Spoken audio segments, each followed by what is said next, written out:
नमस्कार दोस्तों, स्वागत है आप सभी का हमारे YouTube channel goal of you में। तो दोस्तों, आज के हम इस वीडियो में बात करने जा रहे हैं मध्यकालीन भारत के क्लास 4 के बारे में। इससे पहले की 3 क्लास हो चुका है जिसमें हम 150 क्वेश्चन करा चुके हैं और ये चौथा क्लास है जिसमें हम 50 क्वेश्चन को कराएंगे, यानी कि 151 से और 200 तक कराएंगे। तो चलिए हमारा नेक्स्ट अगला क्वेश्चन जो है वह 191 नंबर है। आपको कह रहा है कि रामायण का संस्कृत से फारसी में अनुवाद किया। तो जो ये किया है, जिनका नाम है मुअल्ला अब्दुल कादिर बदायूनी, मुअल्ला अब्दुल कादिर बदायूनी, जो कि संस्कृत से फारसी में अनुवाद कराया है। चलिए नेक्स्ट है 152 नंबर।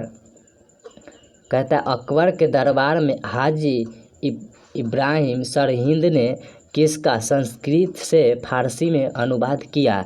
तो ये जो है वो अर्थवेद को कराया गया है, अर्थवेद को। चलिए हमारा नेक्स्ट है 153 नंबर। इसमें आपको कह रहा है लाल किले में मोती मस्जिद किसने बनवाई। तो लाल किले में मोती मस्जिद जो है वो औरंगजेब ने बनवाई है, औरंगजेब। उसके बाद जो नेक्स्ट है 154 नंबर। और 154 में आपको कह रहा है इबादत का किस लिए बनवाया गया। तो इबादत का जो था वह किस लिए बनवाया गया है। तो ये जो है वह धर्मों के चर्चा के लिए बनाया गया है। चलिए नेक्स्ट है 155 नंबर। इसमें कह रहा है किसके सिक्कों पर कलमा खुदवाना बंद करा दिया। किसके सिक्कों पर कलमा खुदवाना बंद करा दिया गया। तो जी इसका जो आंसर होगा वह औरंगजेब के सिक्कों पर। चलिए नेक्स्ट है हमारा 156 नंबर। और आपको कह रहा है कि किस युद्ध में शेरशाह सूरी को अपना सूरी साम्राज्य स्थापना करने में मदद मिली। तो स्थापित करने में जो मदद मिली है वह चौसा का युद्ध। चलिए नेक्स्ट है 157 नंबर। कुषाणों के बाद काबुल और कंधार किस भारतीय राजा ने जीता। तो किस भारतीय राजा ने जीता। तो ये जो है वो बाबर ने जीता। चलिए नेक्स्ट है 158 नंबर।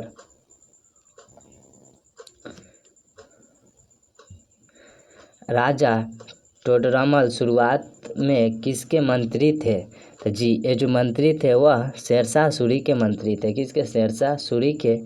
उसके बाद जो नेक्स्ट है वह 159 नंबर। शेरशाह सूरी ने किसके सिक्के चलवाए थे। किसके सिक्के चलवाए हैं। तो ये जो है वह सोने चांदी और तांबे तीनों के चलाए हैं, सोने चांदी और तांबे तीनों के। चलिए नेक्स्ट है 160 नंबर। आपको कह रहा है कि अंग्रेजों के समय प्रयोग की जाने वाली रैयतबाड़ी व्यवस्था किसके द्वारा शुरू की गई। तो ये जो है वह शेरशाह सूरी के द्वारा शुरू की गई। चलिए नेक्स्ट है 161 नंबर।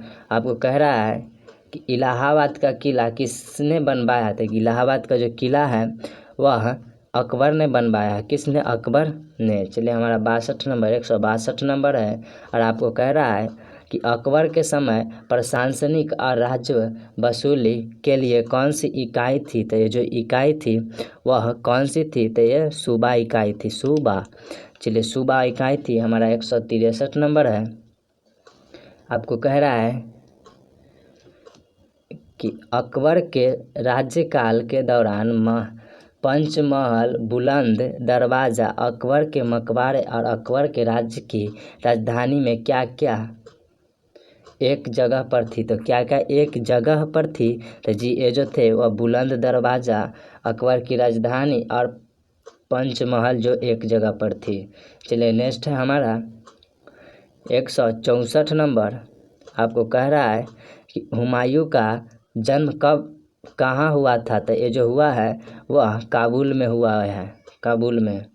चलिए हमारा नेक्स्ट है 165 नंबर। 165 में आपको कह रहा है कि पृथ्वीराज रासो की रचना किसने की। तो ये जो किया गया है वह चंदरबरदाई को किया गया है, चंदरबरदाई को। चलिए नेक्स्ट है 166 नंबर। और आपको कह रहा है अमोघ वर्ष किस वंश का राजा था? तो जो है राष्ट्रकूट का वंश का राजा था। हमारा 167 नंबर आपको कह रहा है कि कांचीपुरम का बेकट पेरुमल मंदिर किसने बनवाया है? तो ये जो है वह किसने बनवाया है? तो ये जो है वह कौन बनवाया है? तो जी ये जो है वह नंदी वर्मन द्वितीय ने बनवाया, नंदी वर्मन द्वितीय। चलिए नेक्स्ट है हमारा 168 नंबर। 168 नंबर आपको कह रहा है दिलवार जैन मंदिर किस धर्म से संबंधित है? तो दिलवारा जो जैन मंदिर है वह किस धर्म से संबंधित है? तो ये जो है वह जैन धर्म से संबंधित है, जैन धर्म से। जी उसके बाद जो हमारा नेक्स्ट है 169 नंबर। 169 में आपको कह रहा है कि किस वंश में समुद्री साम्राज्य एक अलग साम्राज्य था? तो जो है राष्ट्रकूट में था। उसके बाद जो 170 नंबर है इसमें आपको कह रहा है कि रजिया सुल्तान दिल्ली के सिंहासन पर कब बैठा? थे जो 1236 में बैठा है, 1236 में। उसके बाद 171 नंबर हमसे कह रहा है कि चौगान जिसे पोलो कहते हैं खेलते समय घोड़ा से गिरने के कारण किसकी मृत्यु हो गई थी? तो जी ये जो हो गई है वह कुतुबुद्दीन ऐबक की मृत्यु हो गई थी। इसके बाद जो नेक्स्ट है 172 नंबर। और 172 में कहता है कि मान्यखेत किस वंश की राजधानी थी? मान्यखेत जो थी वह राष्ट्रकूट वंश की राजधानी थी। 173 में आपसे कह रहा है मुगल साम्राज्य की शुरुआत किस वर्ष हुई थी? तो जो 1526 में हुई थी मुगल साम्राज्य की शुरुआत। उसके बाद जो हमारा नेक्स्ट है 174 नंबर आपको कह रहा है कि द्वार समुद्र किस वंश की राजधानी थी? तो ये होयसल की थी। द्वार समुद्र जो थी वो होयसल की राजधानी थी। उसके बाद जो है 175 नंबर आपको कह रहा है कि जहांगीर महल किस किले में है? तो है आगरा के किले में, आगरा के किले में। उसके बाद हमारा 176 नंबर है। 176 में आपको कह रहा है कि बाबरनामा का चगतई से फारसी में अनुवाद किसने किया? थे जो है वह किसने किया है? तो ये अब्दुल रहीम खान खाना ने किया है। उसके बाद जो नेक्स्ट है 177 नंबर। और आपको कह रहा है कि भारतीयों को इस्लाम के बारे में जानकारी कैसे मिली? तो जी ऐसे कैसे मिली है? तो ये मालाबार में अरब व्यापारी से मिली है। उसके बाद नेक्स्ट है 178 नंबर। और इसमें कह रहा है पुर्तगालियों ने पहली कोठी कहाँ खोली? तो ये कहाँ खोली है? ये कोचीन में खोली है। कहाँ खोली? कोचीन में। चलिए नेक्स्ट है 169 नंबर आपको कह रहा है 179 नंबर किस मुगल राजा को रोशन अख्तर कहा जाता है? तो किस मुगल राजा को कहा जाता था? तो ये जो है वह मोहम्मद शाह को रोशन अख्तर कहा जाता था। चलिए नेक्स्ट है 180 नंबर। और आपको कह रहा है कि मराठ पैदल सेना में सबसे कम रैंक किसकी थी? मराठ पैदल सेना में जो सबसे कम रैंक थी वह हवलदार के थी, हवलदार के। नेक्स्ट है हमारा 181 नंबर। मुगल काल में बंदरगाहों का सर्वोच्च अधिकारी कौन होता था? तो ये जो होता था वह मीर ए बहार होता था, मीर ए बहार। उसके बाद जो नेक्स्ट है 182 नंबर। विजयनगर साम्राज्य की स्थापना के समय दिल्ली का राजा कौन था? तो दिल्ली का जो राजा था वह मोहम्मद बिन तुगलक था, मोहम्मद बिन तुगलक। जी उसके बाद जो नेक्स्ट है 183 नंबर आपको कह रहा है कि कौन सा राजपूत राजा मस्जिद के पुनर्निर्माण के लिए जाना जाता है? तब कौन जाना जाता है? जी ये जो जाने जाते हैं वह जय सिंह सिद्धराज जाना जाता है। चलिए नेक्स्ट है हमारा 184 नंबर कहता है कौन सा मिलान सही नहीं है? तो जी इसमें से हमको सही नहीं है यानी कि 3 को सही एक गलत दिया गया है, तो उसमें से हमको गलत चुनना है। तो जी ये जो है बाबर बहादुर ये जो है मालवा एकदम सही है। सुल्तान मुजफ्फर शाह जो है ये गुजरात एकदम सही है।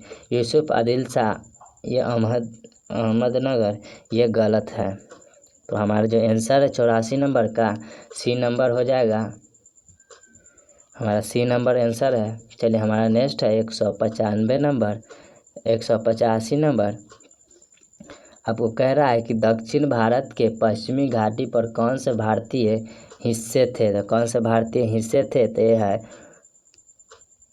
मसूरी तोडी, यानी कि उपर्युक्त दोनों। हमारा आंसर जो हो जाएगा 185 का सी नंबर हो जाएगा।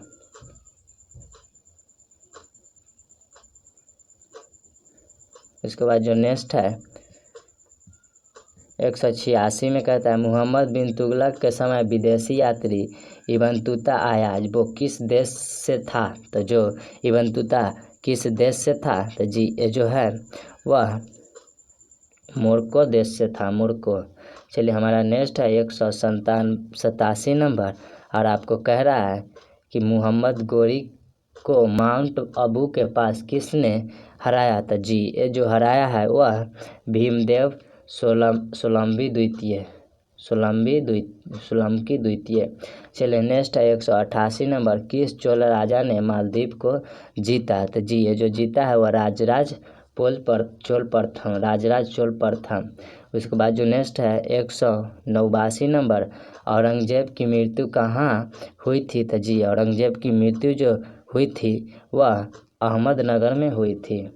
चलिए नेक्स्ट है 190 नंबर, आपको कह रहा है अकबर ने बुलंद दरवाज़ा कब बनाया। तो जी अकबर ने बुलंद दरवाज़ा जो है वह 1602 ईस्वी में बनाया, 1602 ईस्वी में।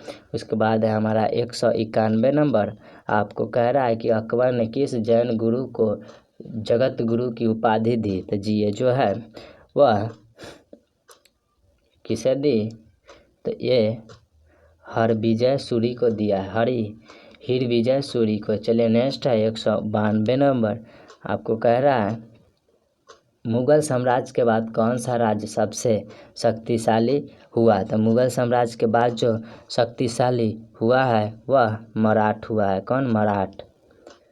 चलिए हमारा नेक्स्ट है 193 नंबर, और आपको कह रहा है कि किसके शासन काल के बाद मुगल काल का पतन हुआ। तो औरंगजेब के बाद मुगल काल का पतन हो गया।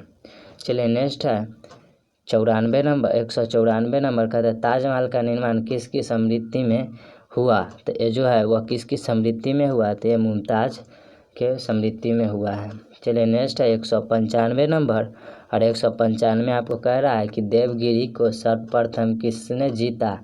तो ये जो देवगिरी को है वह सर्वप्रथम किसने जीता है, तो जी किसने जीता, अलाउद्दीन खिलजी ने जीता, अलाउद्दीन खिलजी। चलिए हमारा नेक्स्ट है 196 नंबर, आपको कह रहा है कि 196 में 1309 में वारंगल के खिलाफ अभियान किसने चलवाया। तो किसने चलाया है, तो जी ये जो चलाया है वह मलिक काफूर ने चलाया, मलिक काफूर। 197 में आपसे कह रहा है, तो क्या कह रहा है कि मजाला अल बहरैन की रचना किसने की है। तो जी ये जो किया गया है वह दारासिकोह के द्वारा किया गया, दारासिकोह। अब 198 में कह रहा है कि अकबर के किस दरबारी विद्वान ने भारत पर पारसी अनुवाद किया। तो पारसी का अनुवाद जो किया गया है वह किया गया है हाजी इब्राहिम सरहिंद के द्वारा। चलिए नेक्स्ट है 199 नंबर, तो 199 कहता है जिंदा पीर किसे कहा जाता था। तो जो कहा जाता था वो औरंगजेब को कहा जाता था, किसे, तो औरंगजेब को। चलिए नेक्स्ट है 200 नंबर और वीडियो का लास्ट नंबर। तो चलिए हमारा कहता है कि घोघा के गोहिल राजपूत राजा मोखदर्जी गोहिल किसे समकालीन थे। तो जी ये जो थे वह मोहम्मद बिन तुगलक के समकालीन थे। तो चलिए हमारा मध्यकालीन भारत यहाँ पे ख़त्म होता है, और यहाँ पे हमारा आज भी का वीडियो भी ख़त्म होता है। तो चलिए दोस्त, आज अगर आपको वीडियो अच्छा लगा होगा तो हमारा वीडियो को लाइक कर दीजिएगा और सब्सक्राइब भी चैनल को कर दीजिए, ताकि वीडियो बनाने में थोड़ा ज़्यादा ही मेहनत लगता है। तो चलिए, तब तक के लिए बाय। अगला वीडियो का इंतज़ार कीजिए।